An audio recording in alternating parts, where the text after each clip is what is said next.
Imagine waking up one day and finding out you are so rich you don't have to go to work, pay your mortgage, or worry about your credit card debt. To those in the lower or middle class, acquiring a large amount of money is life-changing. Winning the lottery is a pipe dream that millions of people have. In fact, so many people dream of it that citizens in 2016 of the United States of America spent $73.5 billion on regular lottery tickets. The UK followed behind with almost 7 billion euros. Winners range from a few $100 to receiving checks for millions. You would think a life changer like that would be for the better. However, according to lottery winners who cashed out millions, they wish they had never won the lottery. This leads us to the question, who are some of the biggest lottery winners and where are they now? In 2012, a lottery winner in Chicago, USA named Aruj Khan won $1 million from a scratch-off ticket. This lucky winner decided to cash out his prize for a lump sum of $600,000. All he had to do was wait to receive his full amount and then live happily ever after. Instead, a few days before he was due to receive the money, Aruj Khan died unexpectedly. It came as a shock to family, friends, and news outlets. It was initially stated that the lottery winner died of natural causes. However, concerned family members requested an extensive autopsy that showed Aruj Khan was actually poisoned with cyanide. Upon this discovery, police opened an investigation to find out who exactly poisoned him. Unfortunately, there was a family dinner the night before he died, and during police questioning, no one admitted to their crimes. Due to this, the police were unable to find and convict a killer for the death of Aruj Khan. Since his death, the family wasted no time before battling against each other in courts for the custody of his daughter, the laundromats that he owned, and of course his lottery money. While the daughter received 1/3 of the lottery winnings and some condominiums, the now widow received 2/3 of the winnings, along with his laundromats valued at around $1 million. Perhaps lottery winners in the future can take a note that even when just $600,000 is on the line, those around you will show their true colors. If you're not used to living with money, then you're also not used to managing large amounts of money. Canadian Sharon Tirabassi grew up poor and in shelters throughout her childhood. It came as no surprise that when she won 10 million Canadian dollars that she decided to splurge a little. At least Tirabassi didn't just spend all her money on herself. If anything, a large chunk of her money was divided between family and given to friends. She generously gave $1 million to her parents, and almost a total of another $2 million to her 4 siblings. It didn't stop there, however. Tirabassi would buy properties and let her friends live there with cheap rent, or give out loans to people who would soon disappear after. It didn't take long for the lucky lottery winner to blow through her winnings. The only money that remains are trust funds for her 6 children that they will be able to receive when they are 26 years old. After 9 years of living lavishly, Tirabassi is back to using the bus and working a regular job. If she ever hits again, it might be a good idea to hire a financial advisor. Our next big winner, Michael Carroll, is from Swaffham, Norfolk in the United Kingdom. He hit the lottery at 19 in 2002 for 9.7 million euros. It didn't take long for the media to name him the Lotto Lout, especially after his self-proclaimed name King of Chavs that he emblazoned on his black Mercedes van. As you would expect from a young adult who nicknames himself King of Chavs, Carroll began spending all his money on cocaine, gambling, and hookers. Now with his money gone for living like a rock star, Michael Carroll is back to his life as a bin man, and certainly does not regret the way he spent his money. However, not all of his money went toward his adventures. The generous winner gave away around 4 million euros to family and friends, but claims it was still not enough. Receiving letters where people would beg for money or those who would send him death threats were the least of his worries. When he lived in a mansion in his hometown, he found his 5 dogs with their throats cut, and ended up giving blackmailers 130,000 euros in order to keep his family safe. Now with nothing left and drug-related criminal charges, it's back to the normal life for Michael Carroll.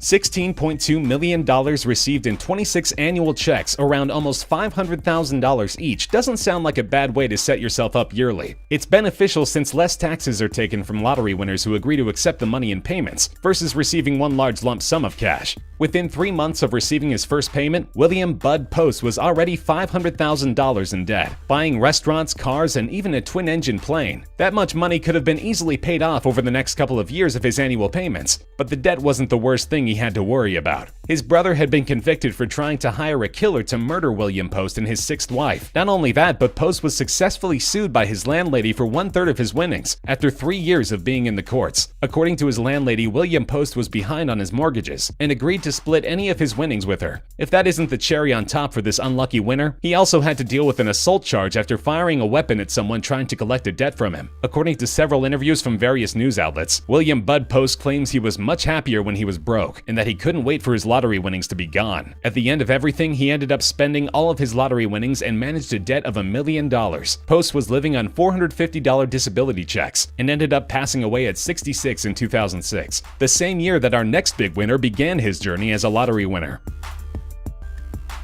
A man who spent $4 out of the $5 in his pocket on lottery tickets turned out to be pretty lucky when he hit the jackpot of almost $17 million.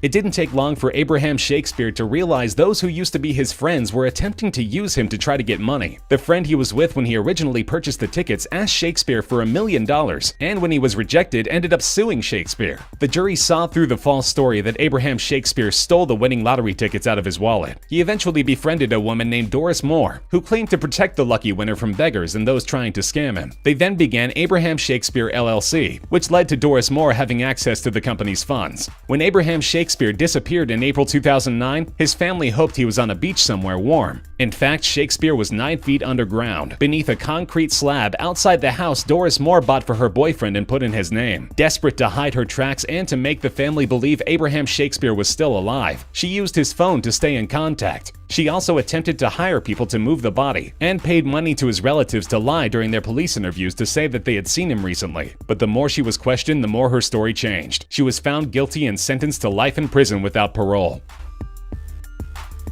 Bob Erb from British Columbia won $25 million from the lottery. Unlike the other lottery winners we're going over today, his story is much brighter. Bob Erb initially invested $1 million to the legalization of marijuana, calling it Herb for Herb. It caused political controversy, but Bob Erb didn't care, stating he smoked 15 joints a day since the 1970s. Erb has also donated around $7 to $8 million for shelters, groups, and causes. One of the most heartfelt stories was a simple act of kindness while on vacation. Before winning the lottery, Bob Erb was known as a generous man who would help anyone in need. Prior to winning the lottery, Erb and his wife had a son who passed away due to cancer. After winning the lottery while traveling, Bob Erb met a man who owned a restaurant named Cliff Luther. While they were there, the owner expressed how his daughter, who also lived in British Columbia, was recently diagnosed with the same disease. On the way back from their travels, Bob Erb returned with a check for the owner of $10,000. Bob Erb is an example that not all lottery winners are cursed. I want this money to last, for me, for my future wife, for my daughter, and future generations, said David Lee Edwards when he won $27 million from the lottery. Little did he realize these words would haunt him, as it only took him 5 years to spend his winnings. Edwards bought a $1.6 million home, and then another home for $600,000 nearby. He purchased a Lear jet, 3 losing racehorses, a fiber optic company, and a limo business for almost another $7 million. Edwards would buy himself jewelry pieces for over $200,000. TVs, vacations, and even a Hummer golf cart for his daughter to drive around the community, since she didn't have a license yet. It didn't take long for Edwards to develop a drug problem. It was reported him and his wife contracted hepatitis from their needle drugs, and had several run-ins with the police. 5 years after his big win, David Edwards had nothing to show for it. At the end of his financial fame, he was left broke in a storage container, sleeping in his own feces. A religious man from Houston, Texas found himself to be the winner of $30 million. His life before winning the lottery had left him exhausted from going job to job after being unable to become a preacher. Stacking shelves at Home Depot, Billy Bob Harold Jr. started playing the lottery hoping one day he would win. This lottery was his chance to turn it around for him, his wife, and their 3 sons. Once he received his first annual check, he celebrated with everyone in his family and from his church. Like most religious men, he was very generous, donating money to the church and helping those in the community. However, no matter how much he would give away, it was never enough. The consistent beggars put a strain on his marriage, and a year later they split. During a meeting with his financial advisor, Billy Bob told them that winning the lottery is the worst thing that ever happened to me. After only 2 years of receiving his lottery money, Billy Bob decided to take his own life with a shotgun to the chest. They say money doesn't buy happiness, and we can definitely agree that some of these lottery winners were very unhappy after the reality of having that much money settled in. However, not every lotto winner seems to be hit with the lottery curse. Tom Christ is another American living in California who hit big. He was at a golf course when he received the call that he just won $40 million.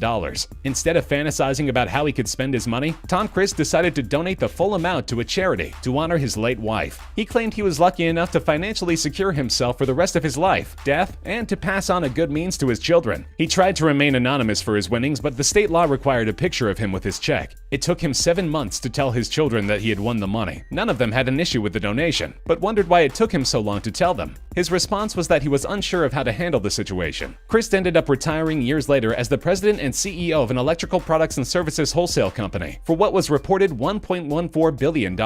After all, he did say he was financially secure enough already in order to donate the lottery winnings. Already worth $17 million, 55-year-old Andrew Whitaker won a $315 million jackpot in 2002. At this time, it was the largest amount ever won on a single ticket. Since he knew how to handle his wealth, Whitaker donated $14 million to his Jack Whitaker Foundation. He also spent almost $300,000 on a house, car, and $50,000 cash to the woman who sold him the ticket. Some say Andrew Whitaker used the last of his luck when he won that jackpot. Whitaker had his car broken into a couple of times with cash stolen. The first time, the robbers got away with $545,000 outside of a strip club Whitaker frequented. The second time, the $200,000 that was stolen was eventually recovered. In 2007, Whitaker also proclaimed that thieves had emptied his bank accounts, leaving him broke. During this time, he also had a string of personal tragedies occur. His granddaughter's boyfriend was found dead from an overdose, followed by his granddaughter 3 months later from an overdose as well. In 2009, his daughter also passed away. At the time of her death, Whitaker sobbed to reporters saying, "I wish I'd torn that ticket up." For this lucky lottery winner, his big win turned into an even bigger loss.